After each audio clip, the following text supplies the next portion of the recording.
Good evening and happy Sabbath world.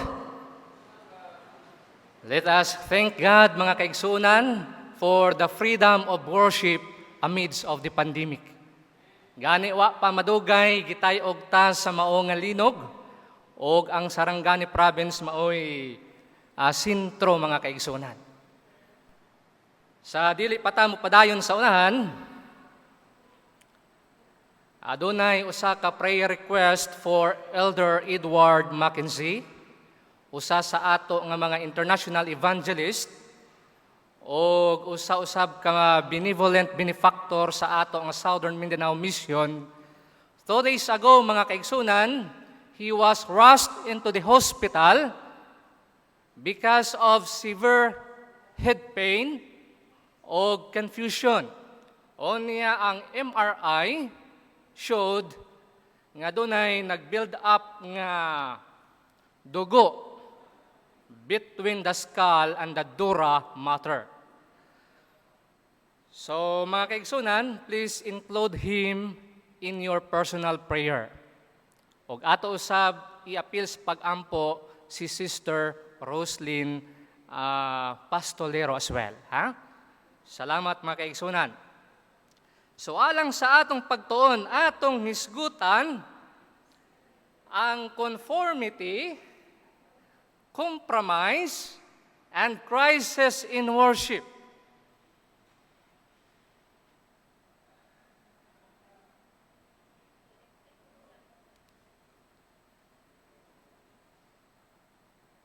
Conformity, compromise, and crisis in worship.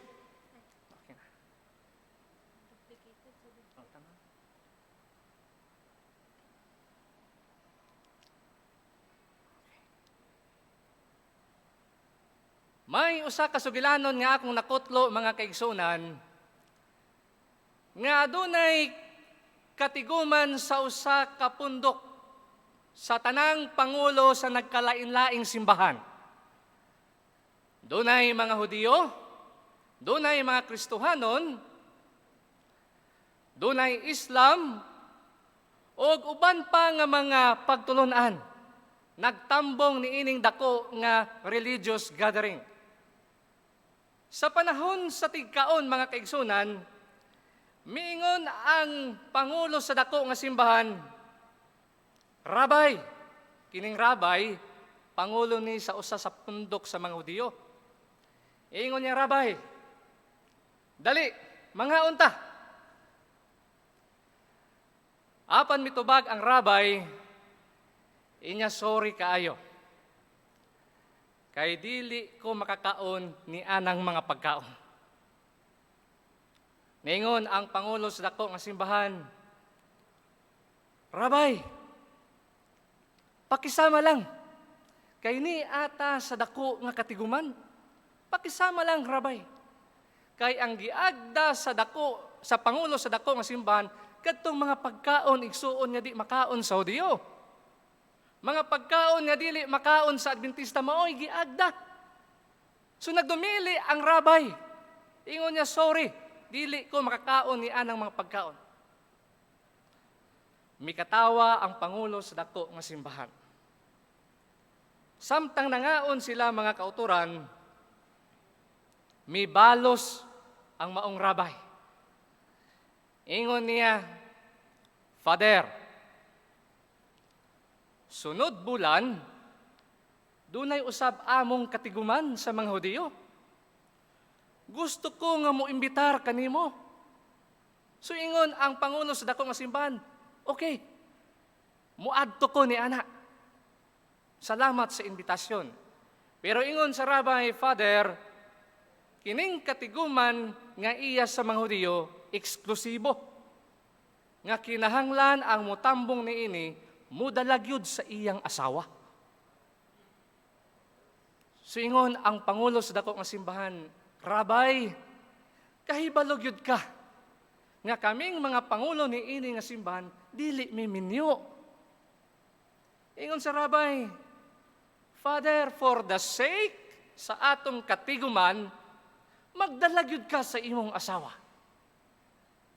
Ingon ang Pangulo sa dako nga simbahan, Rabbi, I'm very sorry. Dili gyud ko kahimo sa pag-compromise ni ana. Mao'y hinungdan mga kaigsunan, ang atong pagtuon magahisgot kita sa conformity, pag-uyon-uyon, pagkumpormisa, unya krisis sa pagsimba. Ang teksto nagaingon sa 1 Pedro 1 versikulo 14. Ingon nga mga anak nga masinugtanon, ayaw na kamo pagpahiuyon sa mga pangibog nga diha kaninyo kaniadto sa panahon nga wala pa kamoy alamag.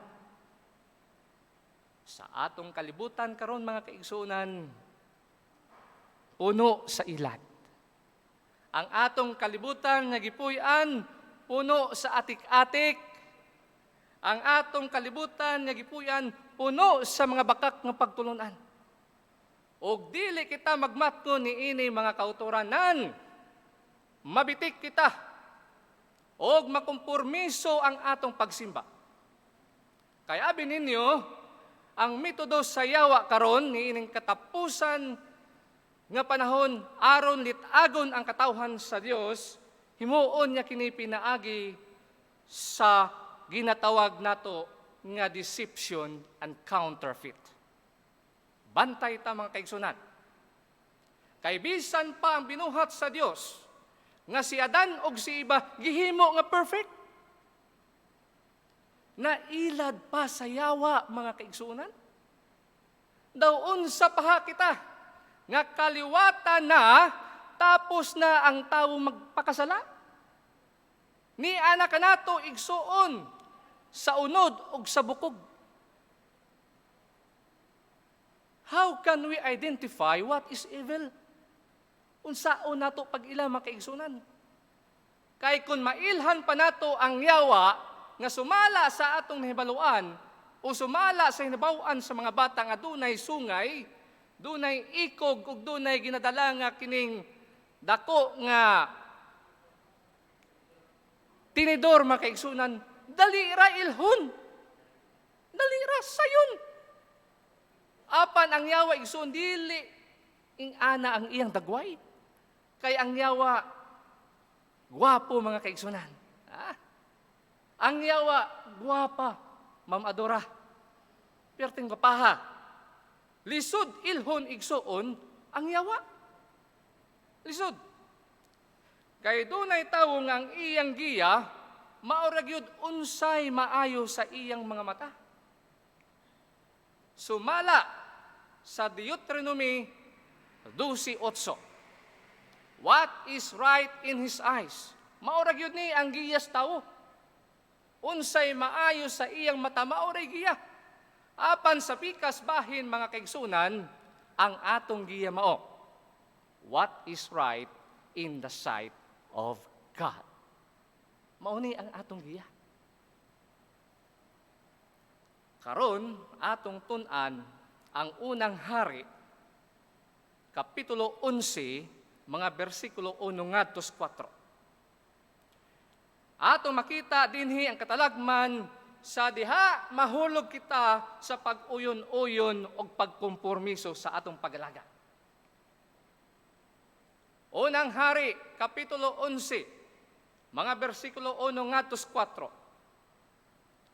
Si Hari Solomon, mga kaigsuunan, nagsugod siya sa paghari sa Israel nga usa ka tawo nga mahinadlukon og matinumanon sa Ginoo. Remember that one. Og niini nga panahon, batan-on pa si Hari Solomon. Kung ato basahon ang bersikulo 1, si Hari Solomon nakigkompormiso sa pagpangasawa sa mga babayi nga dili tumutuo. Mga babayi nga langyaw, mao'y iyang gipangasawa. Gani ang balaan niya kasulatan nag-ingon, bisan pa ang kaliwatan ni Paraon sa Ehipto, iyang gipangasawa. Wala man ta tingali problema kung atong hunahunaon. Apan tan-awon nato ang linungtaran mga kaigsuunan, ha? Ang linungtaran atong tan-awon. Versikulo 4 nag-ingon,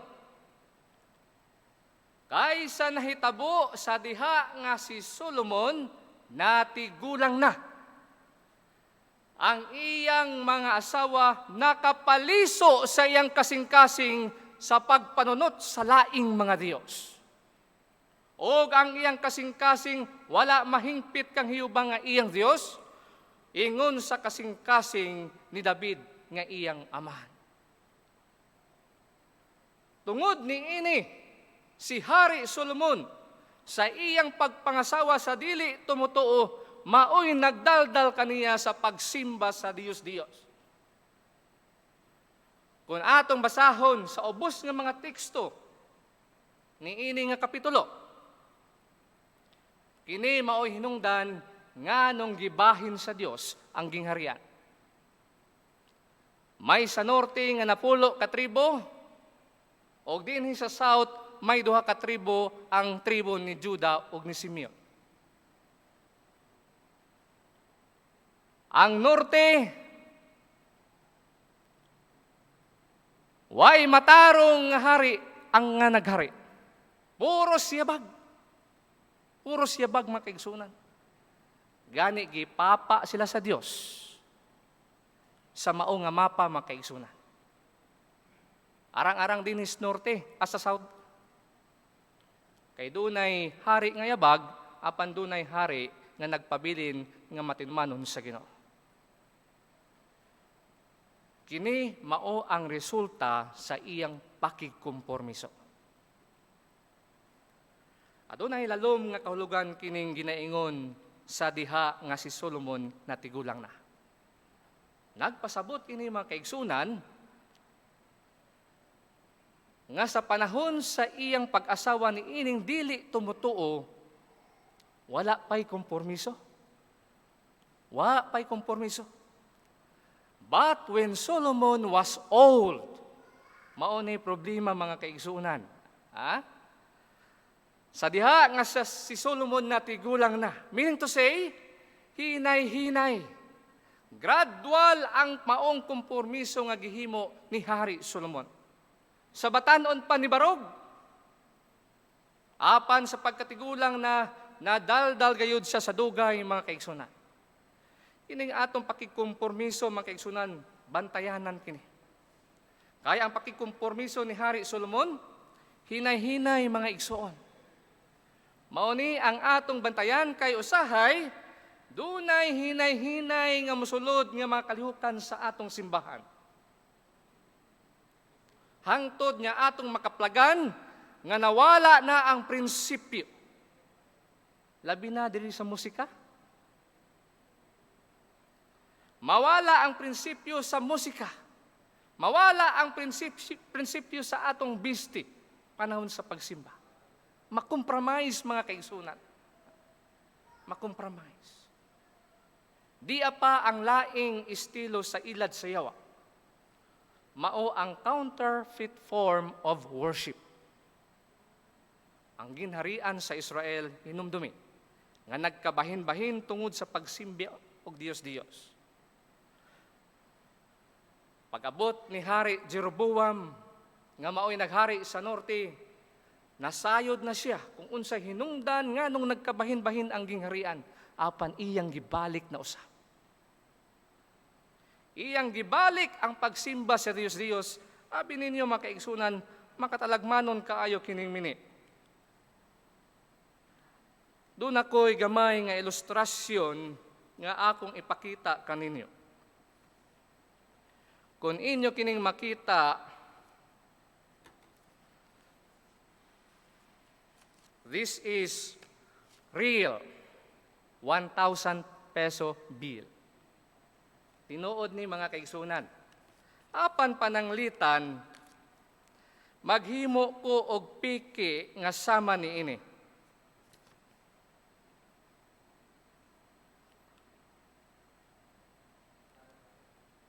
May mailad, wala? Ha? Way mailad mga kaigsunan? Ha? Way mailad? tungod kay layo kinis sa tinuod. Layo kinis tinuod. Way mailad. Ang kuyaw nga prinsipyo nga atong bantayan, basta piki gani, duol kaayos tinuod, pastor. So akong gifotocopy katong reel nga 1,000 mga kaigsunan. Unya, human, akong gigunting, akong gifotocopy ang original tanawa. Inyong makita ang picture, ang color, maumao sa original, pastor. Ha? Maumao. Siguro kung ako paning tarungon og cutting, unya, akong ipalit sa tindahan nga dulom-dulom na, ang nagbantay tigulang, Ma'am Adora, ha? Posible nga mailad siya. Posible nga mailad siya. Ang fake, ang counterfeit, mauni ang atong bantayan. Kay kung adunay fake, adunay counterfeit. Ang nagbuhat ni ini, duol kini siya sa tinuod. Mauni ang atong bantayan sa atong pag-alagad, kay ang yawa mo pasulod sa kalihukan sa iglesia nga maumaura sa tinuod. But always remember, principle number 2, fake could never be real. Kay wa pay piki nga 100% kopya gyud ang original. Ha? Fake could never be real. Matod pa sa usa ka writer, kung gusto ta mo ila og matarong, dali ra tunaan. Kadali ra nimo makita mga kaigsunan kung gusto ta mo ila og unsay matarong. Og dili na nato tun-an aron mahibalo nga kini daotan og dili. Ha? Sayon ra. Matod pa sa writer, know what is right, because in knowing what is right, you will know what is evil. Tun ilang unsa ang maayo. Kaysa imong mahibaw-an unsay maayo, nan imo nang mahibaw-an unsa ang dautan. Ang uban manggod moingon, Pastor, abi manggod nimo elder, dili manggod nato mahibaw-an kung kini dautan og dili nato sulayan. Dili manggod nato mahibaw-an og makahubog bani og dili mga batanon. Kinahanglan gyud sulayan aron atong mahibaw-an kung kini ba maayo og dili. Apan ang writer nagingon, dili na kinahanglan. Kay wa na tay panahon igsuon sa pagtuon. Kay hilabihan kadaghan sa ilad ug bakak. Hilabihan kadaghan. Hinumdumi. Atong hinumduman nga usaray tinuod. Ang bakak, minilyon sa pagkadaghan mga kaigsunan. Kung ato tun-an kining piki og bakak, nan, wa na tay panahon mga kaigsunan sa pagtuon unsay tinuod. Sayon ra. Know what is right. Because in knowing what is right, you will know what is evil. Usahay manggod kining kinaiyas tawo, nalabyan na nato ang iti mga kaigsunan, nasayod na ta nga iti yun to siya ato pangbalikan. Unya di pa ta makuntinto ato pag yung hikapon. Ha? Ato pag yung hikapon, ato pag yung simuton. Nya tan-awa lagi itig yun. Ha? Maunay kinaiyas tawo mga kaigsunan.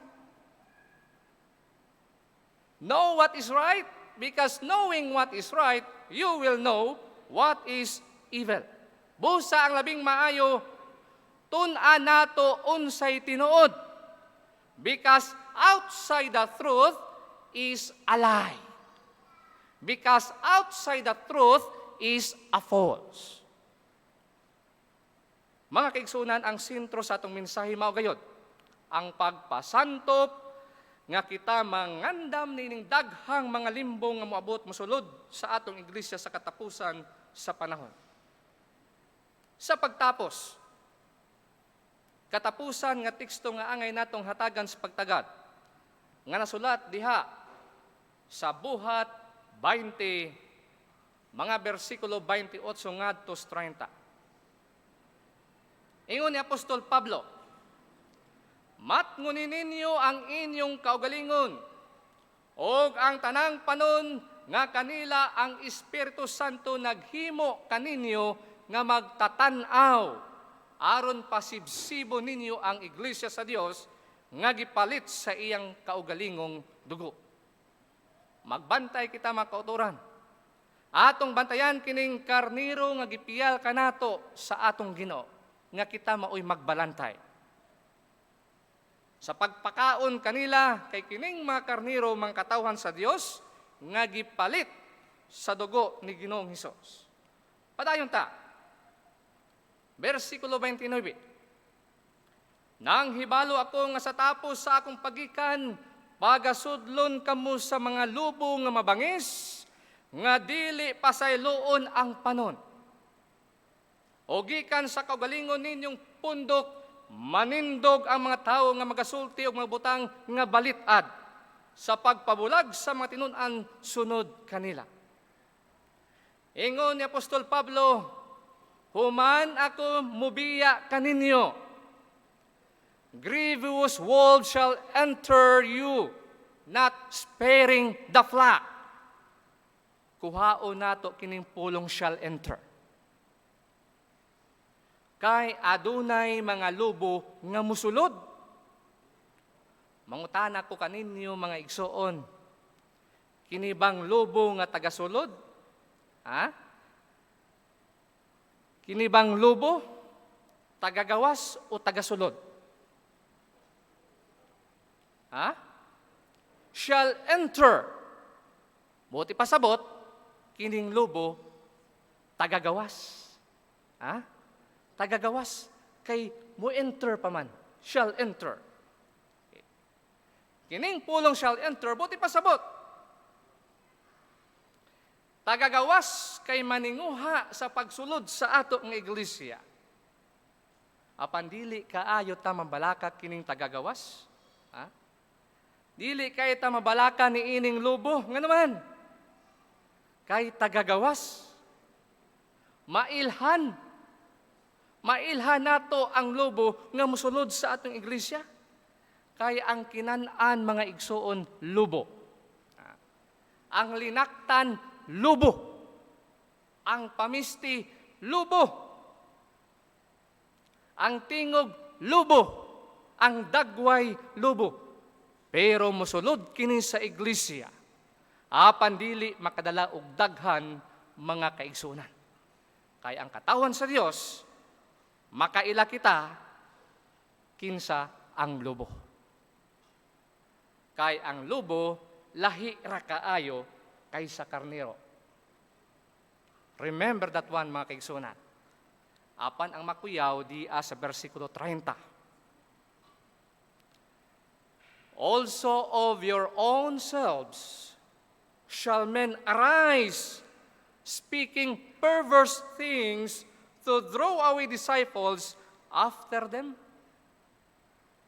Ang mga tao nga naaran ninyo maunay makuyaw, mga kaigsuunan, kay motindog sa inyong taliwala. Please see the difference. Ang pulong enter and rise. Ang lubo shall enter. Shall enter. Apan kining motindog sa atong taliwala, mga kaigsuunan, enter and rise. So sa ato paigsoon, dili ni tagagawas, ni sa atong sulod. Mauni ang kuyaw mga kaigsunan. Kay mutindog taliwala sa katawhan sa Dios. Og magasulti sa binalitad nga mga pinulungan. Binalitad. Atong hinumduman og atong bantayan nga kining karniro nga iya sa Dios duha ang atong kalaban? Ang lubo nga mosulod? O ang karnero unya nga mutindog o musulti sa binalitad nga mga pinulungan? Apan ingnon ko kamo mga kaigsunan, dili kaayo makalimbong kining tagagawas. Kay mailhan siya. Apan ang mukyaw kining mutindog sa atong taliwala nga may pagkakarnero mga kaigsunan. Ang sinultihan may pagkakarnero. Ang balhibo may pagkakarnero. Ang pagkaon, karnero. Ang pamisti, karnero. Ang tingog, karnero. Apan nagingon si Apostol Pablo, ang kalahian ni ining mga taong magtindog sa taliwala, binaliktad ang ilang sinultihan o magdala sa pagtulunan.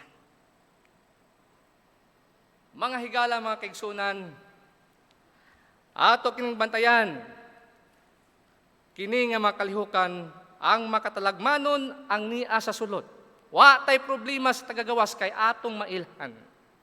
Apan ang makuyaw kining tagasulod nga mo tindog unya sa atong taliwala mga kaigsunan.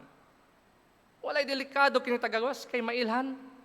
Ang labing makuyaw kining ania sa ato nga mo introduce unya sa lahi nga sistema sa worship. Nga mo introduce unya sa barato nga standarte sa musika. Mao ni ang atong bantayan. Mga igsoon, dili kita malimot. Compromise. Not all compromise is bad. But remember, do not compromise the principle.